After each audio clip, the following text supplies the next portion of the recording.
साहब अंबेडकर हिंदू धर्म के लिए बहुत खराब राय रखते थे। आजकल अंबेडकर के नाम पर राजनीति करने वालों की बातें सुने तो कुछ ऐसा ही लगेगा, लेकिन सत्य इससे बिल्कुल उलट है।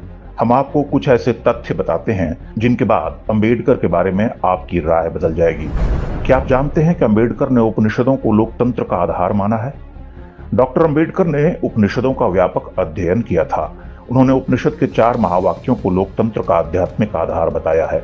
जात पात तोड़क मंडल में अपने मशहूर भाषण में अंबेडकर ने कहा था कि स्वतंत्रता और बराबरी के लिए कहीं बाहर से कुछ सीखने की जरूरत नहीं है, ये सब कुछ उपनिषदों में ही मिल जाएगा। अपनी पुस्तक रिडल्स ऑफ हिंदुइज्म में उन्होंने इस विचार पर विस्तार से बात की है। क्या आप जानते हैं कि हिंदू सिविल कोड चाहते थे अंबेडकर?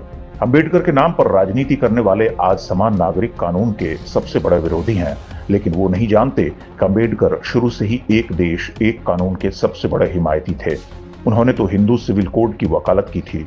11 जनवरी 1950 को अपने भाषण में डॉक्टर अंबेडकर ने कहा था कि हिंदू नागरिक बिल एक प्रगतिशील व्यवस्था है। यह बिल पूरी तरह हिंदू धार्मिक ग्रंथों पर आधारित था।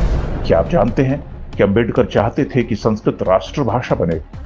11 सितंबर 1949 को संडे हिंदुस्तान स्टैंडर्ड के अंक में तब के कानून मंत्री बाबा साहब अंबेडकर की राय छपी है, जिसमें उन्होंने संस्कृत को भारतीय संघ की भाषा बनाने की वकालत की थी। All India scheduled caste federation की बैठक में भी उन्होंने खुलकर अपनी राय जताई थी। उनका कहना था कि केवल संस्कृत भाषा ही इस पूरे राष्ट्र का सही प्रतिनिधित्व करती है। क्या आप जानते हैं कि अंबेडकर सिंधु जल समझौते के विरोध में थे? डॉक्टर अंबेडकर ने पाकिस्तान के साथ सिंधु जल समझौते का विरोध किया था। उन्होंने कहा था कि सिंधु के जल पर पहला अधिकार भारतीयों का है। ब्रिटिश अर्थशास्त्री हेनरी विंसेंट हडसन ने अपनी किताब द ग्रेट डिवाइड 1969 में लिखा है, अंबेडकर इस समझौते में सबसे बड़ी रुकावट थे।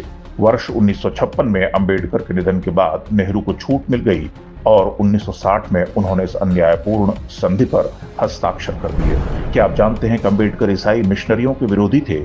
बाबा साहब अंबेडकर वो पहले नेता थे जिन्होंने अनुसूचित जातियों के लोगों को ईसाई मिशनरियों के खतरे से आगाह किया था। प्रोफेसर लक्ष्मी नरासू की किताब द एसेंशियल्स ऑफ बुद्धिज्म में उन्होंने लिखा है कि सामाजिक सुधार को ईसाई मिशनरीज का समर्थन सिर्फ इसलिए है क्योंकि वो अपने पंथ को फैलाना चाहते हैं। डॉक्टर अंबेडकर के कामों के संकलन के वॉल्यूम 17 में दलितों के एक और बड़े नेता बाबू जगजीवन राम के साथ उनके पत्र व्यवहार में यह बात दर्ज है कि वह ईसाई मिशनरियों को पसंद नहीं करते थे। अंबेडकर की पसंद और नापसंद बिल्कुल शीशे की तरह साफ है। वो हर मामले में राष्ट्रवादी थे। वो आर्यों के आक्रमण जैसी मनगढ़ंत बातों का खुलकर खंडन करते थे। वो चाहते थे कि बंटवारे के बाद भारत के सभी मुसलमानों को पाकिस्तान भेज दिया जाए। यही कारण है कि कांग्रेसियों और वामपंथियों ने अंबेडकर को कभी पसंद नहीं किया। उस दौर के सामंती और अभिजात्यवादी कांग्रेसी और वामपंथी नेताओं को अंबेडकर के विचार कभी पसंद नहीं आए। उनके साथ टकराव का परिणाम हुआ कि बाबा साहब अंबेडकर के मन में हिंदू धर्म के लिए कड़वाहट पैदा हो गई। लेकिन इसका यह मतलब नहीं है